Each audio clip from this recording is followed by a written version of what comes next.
Oh my goodness. Hello, everybody. Happy Thursday. Welcome in to the 1212 podcast. My name is Trent. It is great of you guys to be joining me today. Genuinely appreciate it every single time. So, it's Thursday, but more than that, for me, it's the start of my team's NHL season. Obviously, the season got to a start yesterday. For those who are unaware, I love to expose myself to disappointment. It's why I'm a Milwaukee Brewers fan. It's also why I'm a Calgary Flames fan. No cup since '89. I don't see that trend changing this year. However, they do play Winnipeg today. I do hope they win. I'm not expecting them to. But regardless, a little bit of positivity today. No matter what, even when I'm set up for disappointment, I still cannot wait for the NHL season to kick off and for my Flames to disappoint me once again this year. Anyway, what I had noticed was in my first podcast, I mostly dedicated the time to answering viewer questions. I had asked a lot of people to send me in a lot of questions that they thought were interesting or things that they would actually like to hear me discuss. So when it comes to those questions, it was really, really hard, honestly, to narrow them down. But there's a lot of things that I do like talking about. I think easily my worst take of all time was probably that Josh Rosen was going to be this amazing quarterback. He was going to be this franchise quarterback. But when it comes to doing this podcast in general, I'm mostly, and I'll keep that like at the forefront. I mostly try not to talk out of my heart. I try to talk with my mind. I try to be as honest about as many of my takes as I can. So, one of the questions that I got asked, this is from my buddy Sam, new coworker actually, for my actual job. Sam had asked me about, I believe, Matthew Stafford and the Lions wanting to move on. And I'd love to talk about it because, for the most part, it gives me a chance to talk about both Matthew Stafford and the Lions organization in general.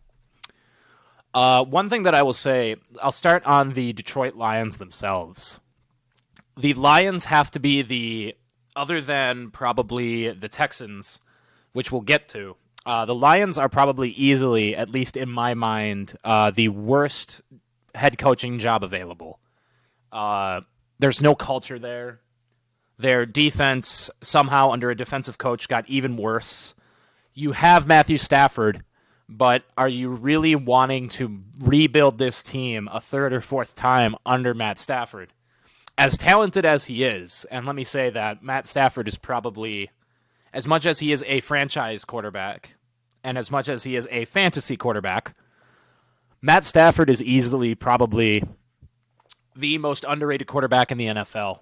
Ask anybody who's played against him. Look at any appearance of Aaron Rodgers on the Pat McAfee show. The dude gushes about how good Matthew Stafford is. Here's what's wrong about Matthew Stafford with the Lions. Matthew Stafford reminds me a lot about former Bengals, Raiders, and Cardinals quarterback Carson Palmer, where this guy has such immense talent. He can elevate everybody on his team. He is a leader. If you haven't seen it before, one of the greatest clips in NFL films history actually just so happens to be the longest recorded clip in NFL films history. It involves a game. I can't remember the year exactly, but it's one of the greatest games you could ever watch. It's Matt Stafford separating his shoulder and still finishing out the game and beating the Cleveland Browns in a comeback. It's very raw. It's very real. It shows the kind of grit and determination that a guy like Matt Stafford has. And the thing about Matt Stafford is that the city of Detroit and the Detroit Lions fans have really embraced him, and he embraced Detroit, from what I know, very quickly. He's very involved in his community. He loves the organization, and he loves the community around it. But it's more than come time for Matt Stafford to move on from the Detroit Lions. And it would be great to see him fit into a system that could really benefit him. Matt Stafford is a gunslinger.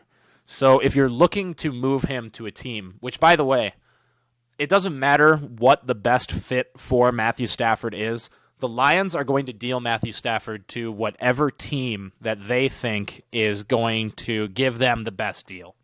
So, it's incredibly likely that the Lions trade Matthew Stafford to another franchise that would potentially waste his talent. There's not many places that he could go. Certainly he won't be going, now with Doug Peterson gone, there's no chance that he's going to the Eagles. I don't see the Lions trading him within the NFC anyway. But the Eagles' job is out. The firing of Doug Peterson tells me that the Eagles are likely going to stick with Carson Wentz. I hope they stick with Carson Wentz, but, man, a couple of places where I could see Matt Stafford going. I would love to see Matt Stafford play. Well, I wouldn't love this. It would actually scare me a lot. Could you imagine Matt Stafford on a team like the San Francisco 49ers? He would be loaded with weapons. He'd have an amazing offensive line, an insanely great offensive-minded head coach. Matt Stafford would be an amazing fit for the San Francisco 49ers, though I don't see them trading for Matt Stafford. Honestly, I wouldn't be surprised if a Zach Wilson or a Mac Jones wind up getting drafted to the 49ers, because it's very clear that Jimmy G has hit his ceiling. Jimmy G is not going to get any better than he is now. So it's really going to come down to who Kyle Shanahan really thinks the future of his organization is. And at this point, it doesn't seem to be Jimmy G. So, just raising that level of anticipation. I would love to see Matt Stafford with the 49ers. I think Matt Stafford would be very good as well with the Indianapolis Colts. Frank Reich, it appears, is a quarterback whisperer. The dude can just get the best out of you possible. Look what he did with the twilight of Phillip Rivers. He was still able to make a wild card appearance, and not only that, against who I think is the best overall team in the NFL, the Buffalo Bills. They managed to escape only losing by 3 points. A loss is a loss. It's not good. Their season's over. But Phillip Rivers is the big determining factor as to whether or not the Indianapolis Colts can take the next step. And really, Matt Stafford would be, in my opinion at least, a huge upgrade over Phillip Rivers. Matt Stafford can still throw the deep ball. The dude is a gunslinger. The only problem is one of the worst flaws of Phillip Rivers was the fact that he made bad decisions. And Matt Stafford can definitely throw up a lot of gimme balls. Matt Stafford, at least in his time in Detroit, has thrown a metric ton of interceptions. I don't see the Colts really making a move for him, but if they did, I wouldn't be surprised. I think that would be a great fit. Having a solid run game with Jonathan Taylor in his second year would actually, especially given the fact that I think in only 2 seasons in Matt Stafford's career has he had a 1,000-yard rusher. And prior to that, they had gone years and years and years without even having a running back who could who could run for 100 yards in a single game up until I think last season. So, anywhere else than Detroit, I think would be a great fit for Matt Stafford. The question is, will whatever franchise he goes to, whether it's the Lions rebuilding around him or whether he winds up being dealt somewhere else, can that franchise take advantage of Matt Stafford's talent and give him a proper playoff run that, in my opinion, having watched him for so many years as a fan of another NFC North team, would he be able to get that playoff run that he deserves? I would love to see it, though I don't expect it to happen. Man, it would just be so cool to see Matt Stafford be able to have some success with at least a variably successful franchise. A franchise that knows slightly what it's doing. I mean, another one that comes to my mind is the Denver Broncos. I like Drew Lock. I really do like Drew Lock. I think there's a lot of talent hidden in Drew Lock, but he's on a short leash at this point, and patience has to be running out within the Denver Broncos organization for Drew Lock to develop. I think this year is going to be make or break for him in an AFC West division that's only getting better with the emergence of Justin Herbert. But the Denver Broncos could be another team that he goes to as well, where I could see that being a great fit with guys like Jerry Jeudy, Melvin Gordon in the backfield, along with Phillip Lindsay. Really, if you can just get Matt Stafford a stable offense, he can perform incredibly well. There's no question about how talented Matt Stafford is. So the three teams that I would most like to see Matt Stafford go to are the San Francisco 49ers, the Indianapolis Colts, and the Denver Broncos. Sticking to the AFC West for a second here, the Raiders recently hired Gus Bradley as their defensive coordinator. I'm a little bit lukewarm to this move. There are a lot of problems with the Vegas Raiders, and it still feels really weird. That's the first problem, is that I have to say the Vegas Raiders, that team belongs in Oakland. But either way, when it comes to the Vegas Raiders, they always feel one step away. There's always one piece missing. And I'm not sure. The defense was a huge problem. The defense was a massive problem down the stretch for the Vegas Raiders. And Gus Bradley, I will say, is only going to make their defense better. So the question now is, what kind of defense are we going to get? Because the Vegas Raiders defense was near the bottom of the barrel this year. It was not good. There was a lot that needed to be improved. But Gus Bradley has a track record of great success when it comes to NFL defenses. So, this is just a common sense move. It's a common sense hire by John Gruden and Mike Mayock. And if there's anybody who knows how to right the ship of a team, it's definitely John Gruden. But again, as I had stated before when talking about the Broncos and Drew Lock, this division is only going to be getting harder and harder as time goes along. The emergence of Justin Herbert in LA is only going to make having a great defense that much more important. You already have to deal with Patrick Mahomes and the Kansas City Chiefs. The Broncos are never going to be a slouch. They are an incredibly talented defense, and they have a lot of talent on the offensive side of the ball. It's all about whether or not Drew Lock can develop. And, the Raiders kind of seem like the odd man out right now. They have a high-profile head coach and general manager, but not many stars on their team outside of Derek Carr. No offense to Wisconsin's own Alec Ingold, but that's the reality right now, is the stars of the Vegas Raiders need to emerge this coming season. Otherwise, I won't be surprised if we wind up hearing about John Gruden on the hot seat at the end of this next season. Now, speaking of the hot seat, one coach who was on the hot seat all of this season was Houston Texans head coach Bill O'Brien, and for good reason. Bill O'Brien was a hack. Bill O'Brien was no good. He completely sabotaged this franchise. The DeAndre Hopkins trade was god-awful. It was terrible. So now, a new head coach in Nick Caserio has been hired by the Houston Texans, and reports are saying that Houston Texans quarterback Deshaun Watson is not happy with this move. He is not a fan and has stated such. And the big news out of this was actually former wide receiver Andre Johnson coming out publicly and saying that Deshaun Watson should hold out. If you are the Houston Texans right now, if you are the owner of the Houston Texans, you need to do everything in your power to please Deshaun Watson.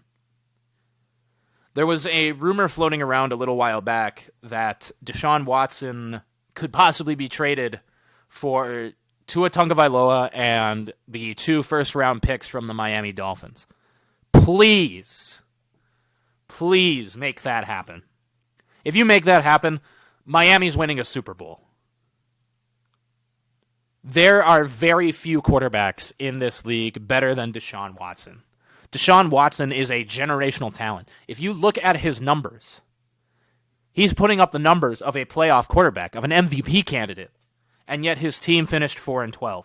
At the end of the season, J.J. Watt himself apologized to Deshaun Watson for wasting one of his years.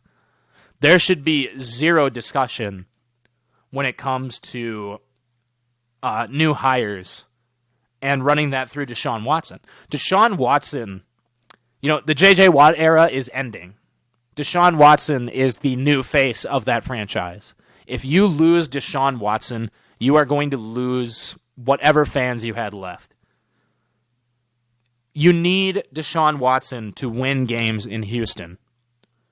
You have a huge rebuild ahead of you. And without a doubt, it's going to be a very difficult rebuild as well. Yes, you need draft capital, but you do not get that draft capital from trading just an angry Deshaun Watson.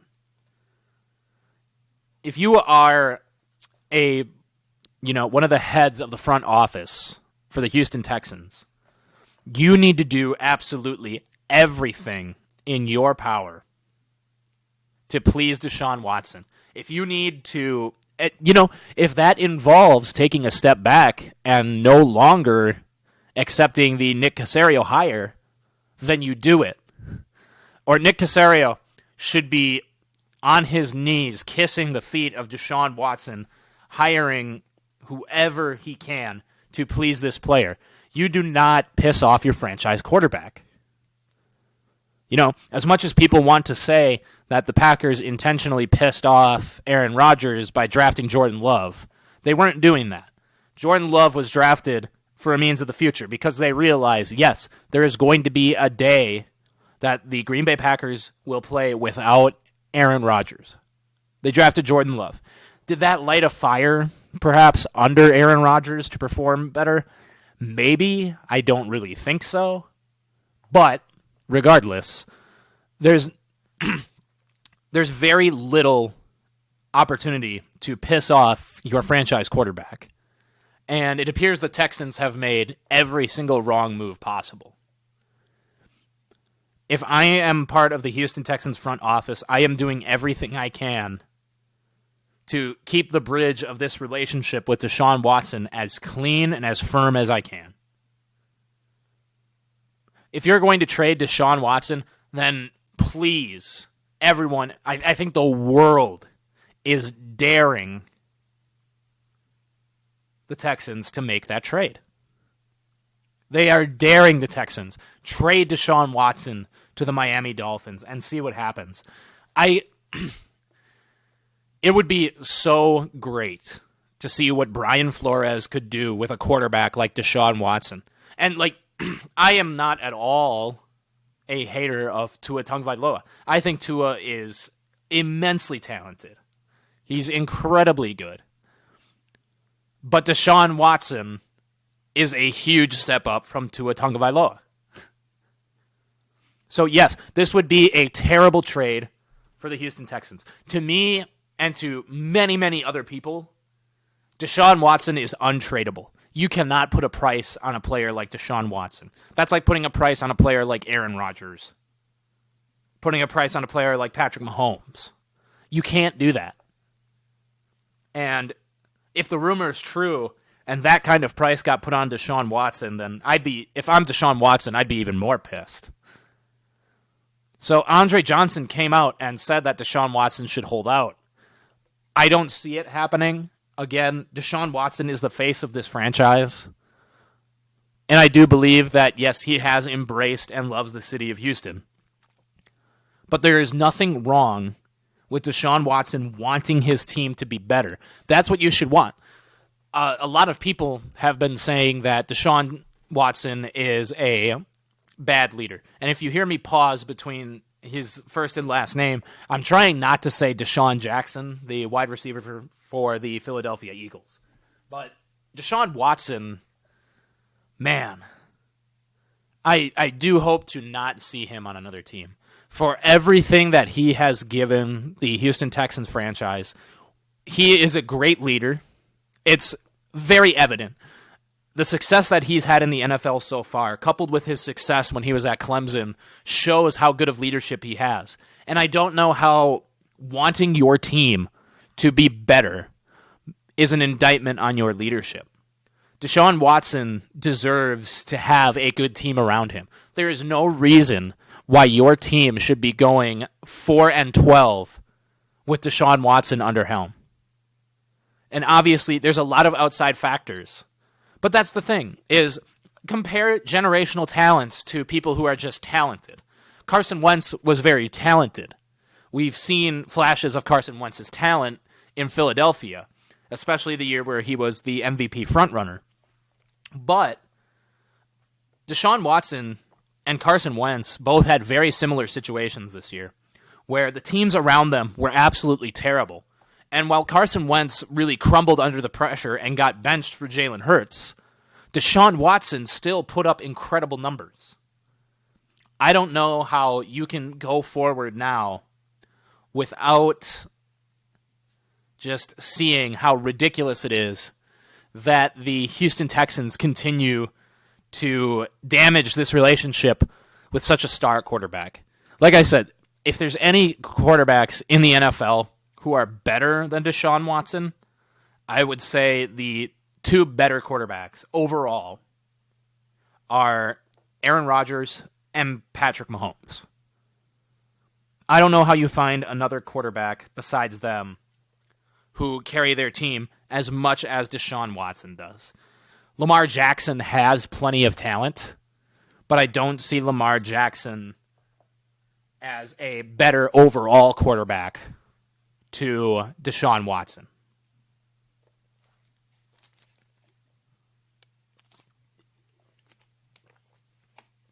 All right. So this weekend, I'm going to focus on the NFC games. In my podcast, in my next podcast, I will talk about the AFC games. For the NFC side of the divisional round, you have the Tampa Bay Buccaneers taking on the New Orleans Saints. Tom Brady versus Drew Brees, number 3. You know, this game is really going to be something. I can't wait for this game. It's a division rivalry game, a chance at the NFC Championship. Two quarterbacks in the twilight of their careers looking to make one last run with a great team. These are two very old quarterbacks with very talented cores around them. The offenses for these teams, it can't be understated how talented they are. But I think more so than the Buccaneers, Drew Brees definitely holds... I don't want to say that he holds back his team, because Drew Brees is an incredible leader. He is the glue of that team. Him and Sean Payton are an amazing duo. But it's very clear that, Father Time has caught up to Drew Brees. Drew Brees holds back his team slightly because he doesn't have the same ability to throw the deep ball he did before, especially with a weapon like Michael Thomas. On top of that, one of the hardest things to do is beat an opponent 3 times in a season.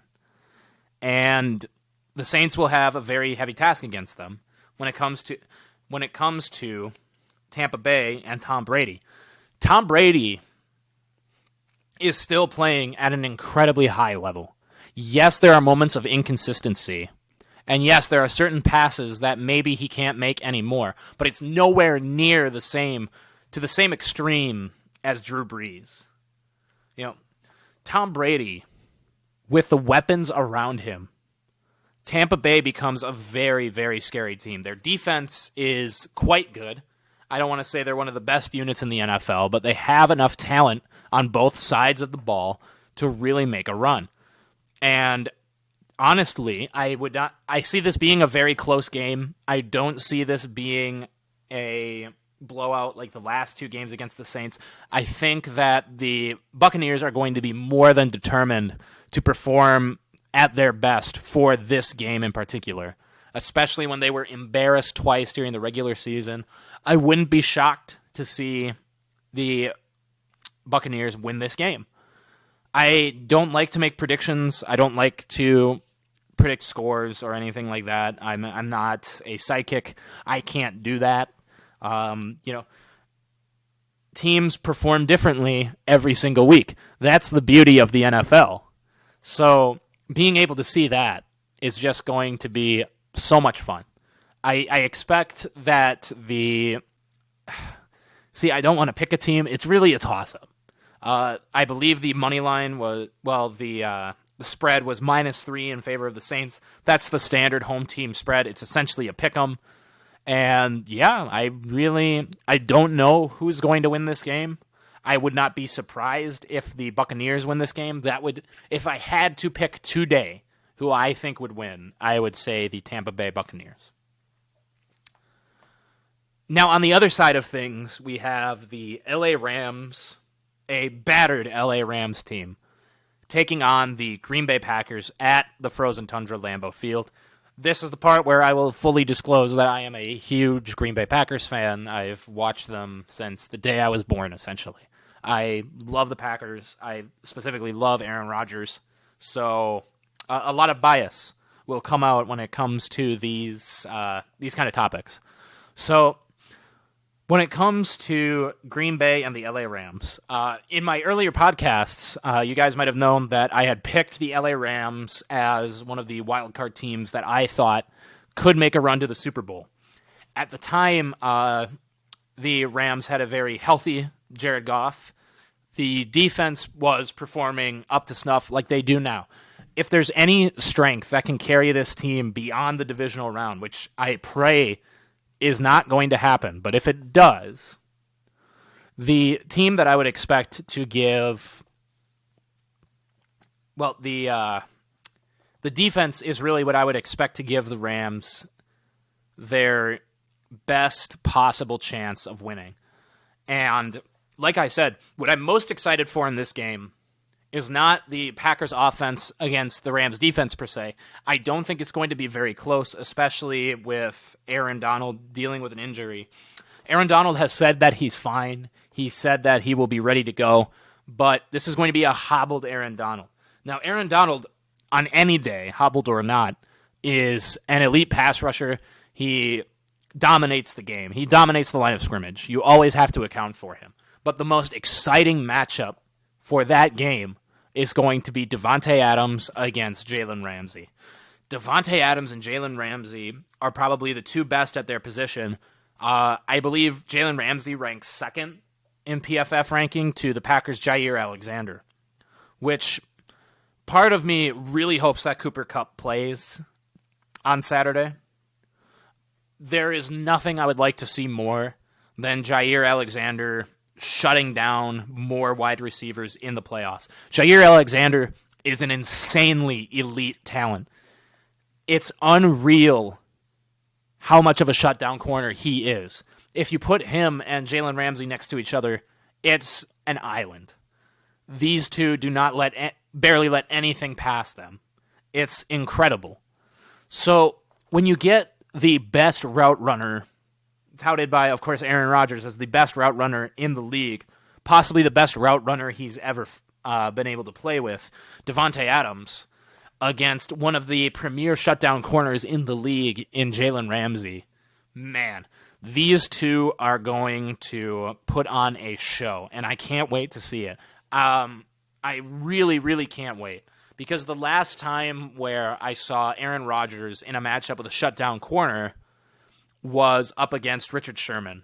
And Richard Sherman always seemed, up until the NFC Championship game last year, Richard Sherman always seemed to have Aaron Rodgers' number.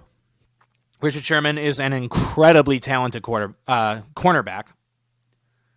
So Jalen Ramsey, I think, at the end of the day, maybe a step up from Richard Sherman. I don't know that he gets a lot of attention because he's very outspoken and played for a bad team.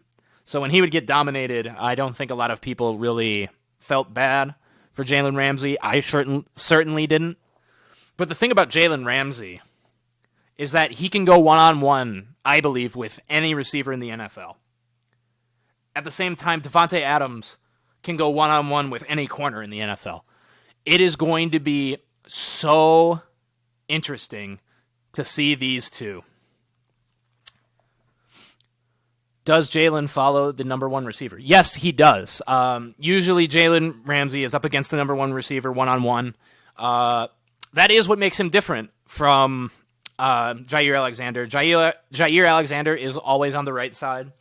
Richard Sherman played very similarly. He was always on the right side.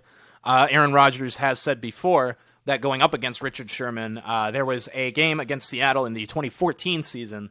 Week 1 against Seattle, they targeted Richard Sherman 0 times. But Aaron Rodgers credits that to lining up Jordy Nelson on the left. And, of course, during that season, the 2014 playoffs was where Davante Adams really broke out.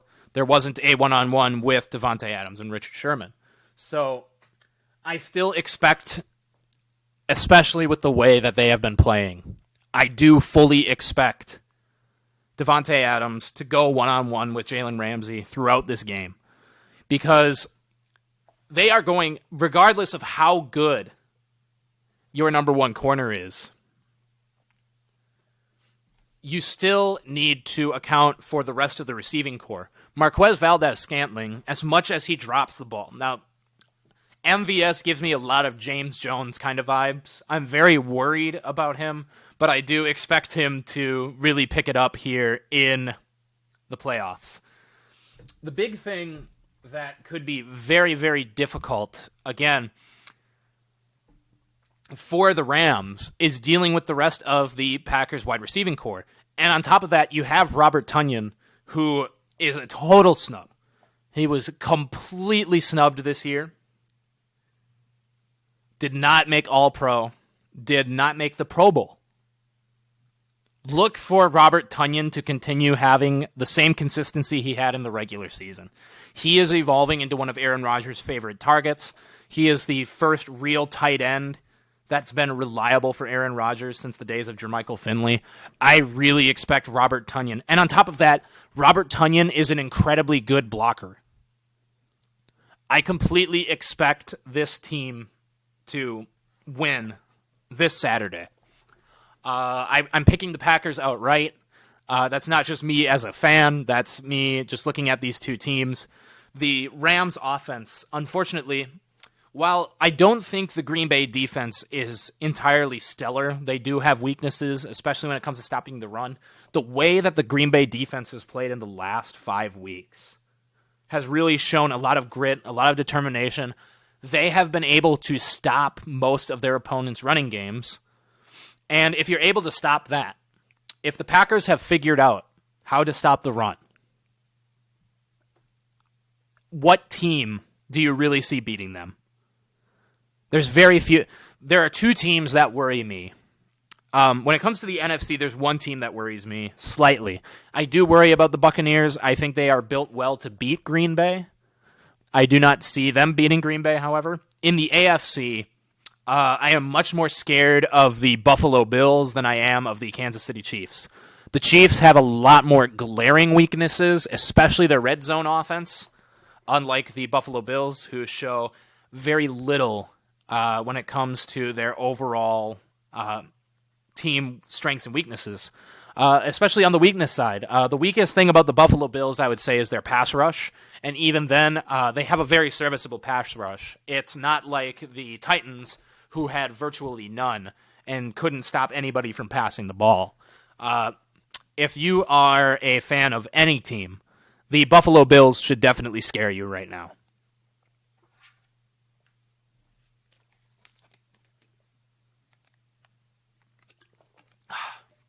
Alrighty. But keeping along with that, going over to the Rams offense, man, I am going to be that guy. I really, really feel for Jared Goff. Jared Goff, at the end of the 2020 season, there's going to be a lot of questions about the future of Jared Goff at quarterback for the LA Rams. But one thing that you can never take away, and will never be taken away from Jared Goff, this dude is tough as nails.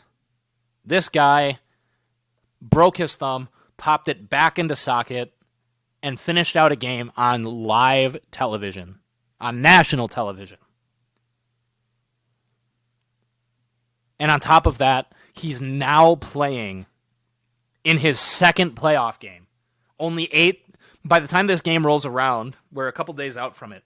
He's going to be 18 days removed from surgery and likely going to be the starting quarterback for the Rams. That's completely unbelievable. The number of quarterbacks that you will get to do that is so minimal. Very, very minimal. It's almost unheard of for an injury like that to happen and a quarterback to still play. You know, you have quarterbacks who play through injury when you have a knee injury or anything like that. But, man, Jared Goff, I would be really disappointed if someone like Sean McVay decides to move on from Jared Goff. They did just sign him to a massive contract a couple seasons ago. He's getting his money, but you can save a lot on the cap hit, which, by the way, the LA Rams are still, make no mistake about it, they are still in cap hell. They have a lot to work on. And, man, I really hope one of those things isn't Jared Goff. I want to see Jared Goff recover from this injury, and I'd love to see him step up again and become the franchise quarterback that the LA Rams think he is. The LA Rams obviously had faith in Jared Goff, but it's becoming, his inconsistency is becoming very concerning, especially the fact that he was available to start and they still chose not to. Obviously, you want to protect your quarterback, but this is the playoffs. You know, Jared Goff starting on the bench for the LA Rams is even more concerning to me than when Jay Cutler rode the bike in the NFC Championship game on the sideline.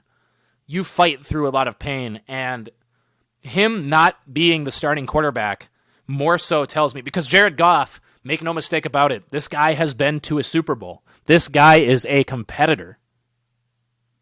But Jared Goff hasn't had a proper chance to make a run back at that again. It's really going to be a shame, because if he struggles against Green Bay, that is going to be the story of the weekend, is how much Jared struggled against the Green Bay Packers defense. But, man, when I watching back the film against the Seahawks, Jared Goff, that injury is taking too much out of his throwing. The Packers, especially this game, this is even more why I firmly believe the Packers will win on Saturday. The LA Rams, now with a hobbled Jared Goff, with, I'd say, four-fingered Goff, pretty much, they can sell out to the run. What do you have to worry about? Especially if Cooper Kupp winds up not playing. The Packers have virtually nothing to worry about. What are the Packers going to do on defense? You can sell out to the run. Jared Goff is not going to throw a deep ball against you. And even if he does, with how well Adrian Amos and Darnell Savage have been playing, as well as how well the corners have been playing, the Packers secondary is incredibly talented, and people don't realize that. I do see Kevin King moving on after this season. His ability to be available and his injury history, I wind up seeing Kevin King moving on. But even this season, he's had a very good season. He's not Jair Alexander. There's very few cornerbacks who can be Jair Alexander. But with a very good Green Bay secondary and a quarterback who is clearly probably at around 60, maybe 70%, I just definitely see Green Bay being able to handle business. Without a doubt, I think the Rams are the worst team left in the playoffs, and that's part of why they're playing against the number 1 seed. But, man, it's going to be a good game. I expect it to be a blowout, but, I still really feel for Jared Goff. The dude is one of the toughest guys I've seen on the field. And I do, for my team's sake, I hope he performs very, very poorly. But for any other team, if he were playing against anyone else, I would be rooting very hard for Jared Goff to perform well despite his injury, and for the looming questions about Jared Goff and his leadership and determination to disappear. Do I see it happening? No, I don't. I really think that I really think that the LA Rams are going to wind up with a lot of questions at the quarterback position and what they are going to do about Jared Goff and his contract, especially with the limited amount of cap room that they have. I know I said that I would talk about this later on, but I feel like talking about this game now because this is a game I'm very excited for. Odell Beckham Jr. just came out and had said, don't be surprised by a win, something along those lines, for the Cleveland Browns. If you had listened to my last podcast, the Cleveland Browns, man, I don't know a team that is easier to root for me personally, than the Cleveland Browns. I always have my buddy Reese, a local Browns fan. I love watching his timeline. I loved that the wild card game was their Super Bowl. It's incredible to see such a maligned franchise finally coming through and finally making a playoff run. In his first playoff appearance, Baker Mayfield led his team to a victory. Not only that, but against a division rival. Say what you want about Pittsburgh, but when he needed to, without his head coach, Baker Mayfield stepped up. So, do I really think that he is going to step up again against the Chiefs? I don't. All of the pressure now is on Baker Mayfield. But I don't think there is a better role for Baker Mayfield than the underdog role. I don't think there is really a soul outside of Cleveland who expects Cleveland to have a fighting chance this weekend against the Kansas City Chiefs. But it's going to be very fun and the most interesting to watch Baker Mayfield and to see what Baker Mayfield does with this opportunity. The odds are absolutely stacked against him. I believe the Vegas line for the spread is Chiefs minus 9.5.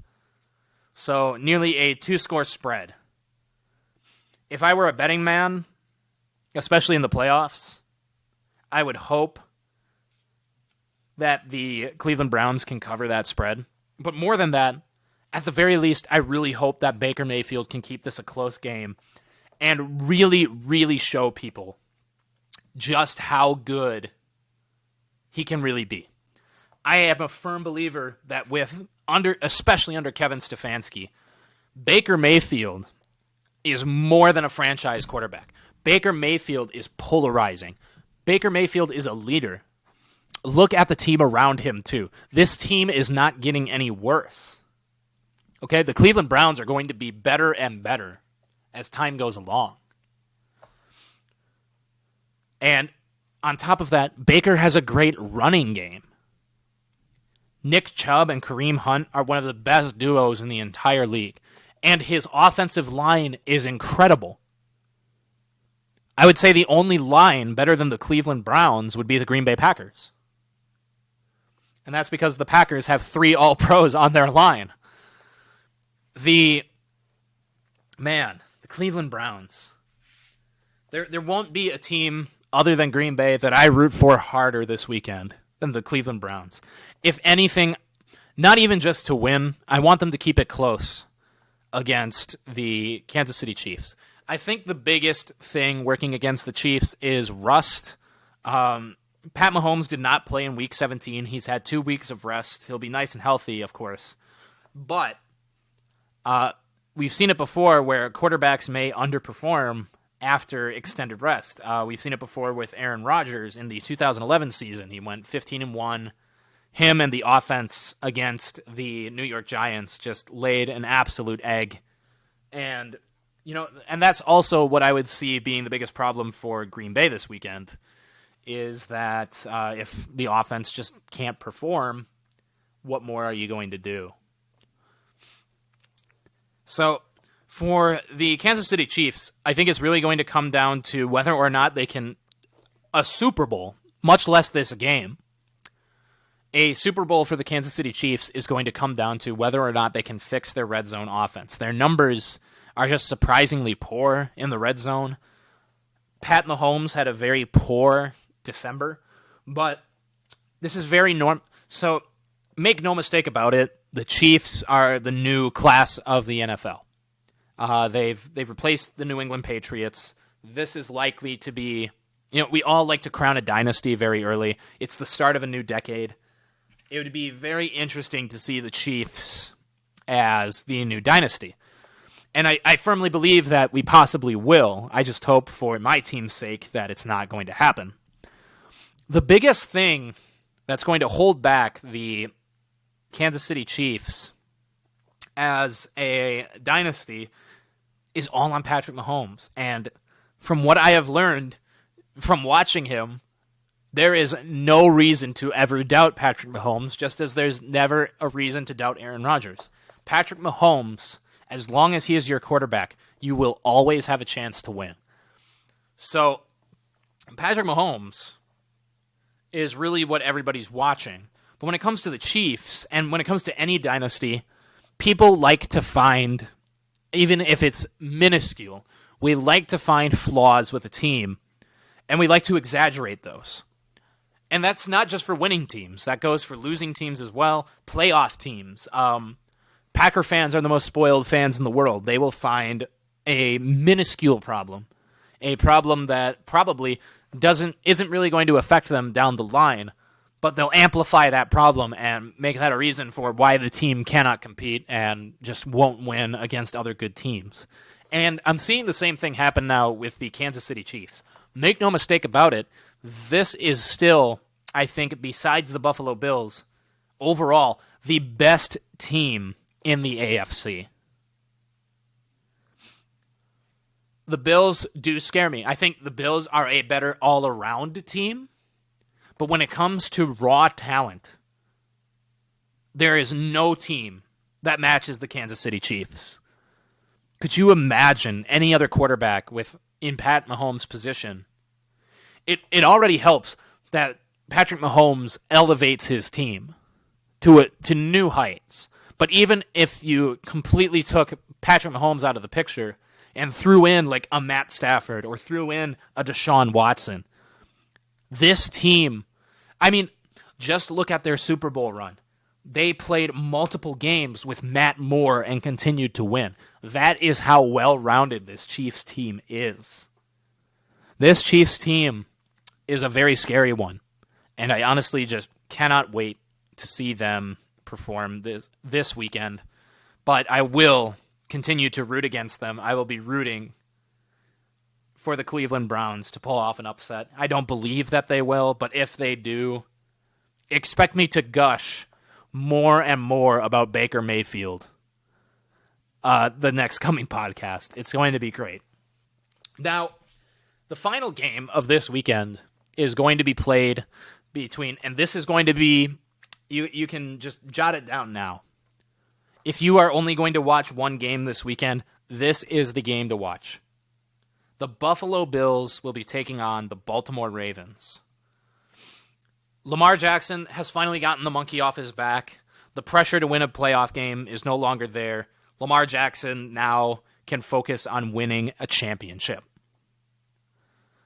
On the other side, Josh Allen is evolving into one of the most elite quarterbacks in the league. The Bills and the Ravens are, I think, two of the best coached teams in the entire league. John Harbaugh going up against Sean McDermott.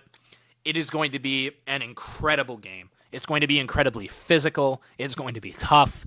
It is going to be awesome. Marcus Peters going up against guys like Cole Beasley and Stephon Diggs. The fact that it is in Buffalo, it'll be a home game. No, they don't have a full crowd of Bills Mafia, but man, even with the few fans that were in attendance for the last playoff game for the Bills, you could feel the energy from Bills Mafia. It is going to make a huge difference for Josh Allen and the Bills up against a team as talented as the Baltimore Ravens. The Ravens are a team that is coached to win. They will know how to win games, and they will have a way to win this game. All it's going to come down to are I could see this easily being a low-scoring game just as much as I could see it being a shootout. These are two incredibly talented defenses coupled with incredibly talented offenses that are built to suit their quarterbacks. The question is, can the Bills defense contain Lamar Jackson? For people who think that Lamar Jackson can't throw the deep ball, that's a massive myth. Look at Lamar Jackson's numbers. Lamar Jackson is having an incredible season. He's playing very well. He just doesn't have the same awe that he did in his sophomore season.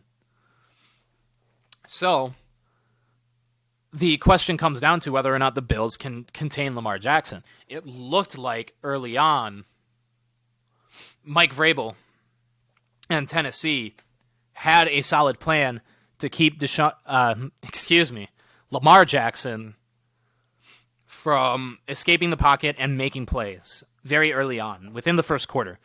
That did not last long at all. So the question is, will the Bills' defense, which, as I mentioned before, they struggle with the pass rush, but not nearly to the extent that the Titans did. Can this Bills defense, which is a very solid unit, hold Lamar Jackson? On the other side of things, can the secondary of the Baltimore Ravens shut down Josh Allen? Josh Allen isn't just a scrambling quarterback anymore. Josh Allen, if you watched the game against the Indianapolis Colts, was making insanely incredible throws. Josh Allen is not to be messed with. This guy, if you doubt Josh Allen, your team is going to pay for it. Josh Allen has taken that next step and is about to, if it's not this year, it will be next season, that the name of Josh Allen is going to be etched in everybody's minds as an elite quarterback. The dude has the size, he has the talent, he has the leadership. Josh Allen is incredible. If I had to pick who's going to win this game, I don't want to doubt Josh Allen right now. This team is red hot. They went 7-0 in their last 7 games. They could have gone 8-0 had it not been for a Kyler Murray Hail Mary. This team is going to be incredibly fun to watch. I really can't wait to see what they do in the AFC Championship. And if I'm wrong, I'm wrong. You know, I would still just as much love to see the Ravens in the AFC Championship as I would the Buffalo Bills. But, man, could you imagine two of the most maligned franchises in recent memory, the Cleveland Browns taking on the Buffalo Bills with a shot at the Super Bowl? How wild, how insanely wild would that be? Just the mere possibility of that. Never mind that all of these games are going to be fantastic, but just the possibility that we could see Josh Allen and Baker Mayfield one-on-one with a shot at the Super Bowl on the line. It's going to be incredible, and I can't wait to see it. Alrighty, guys. I want to thank you guys all for tuning in today. This is the 1212 podcast.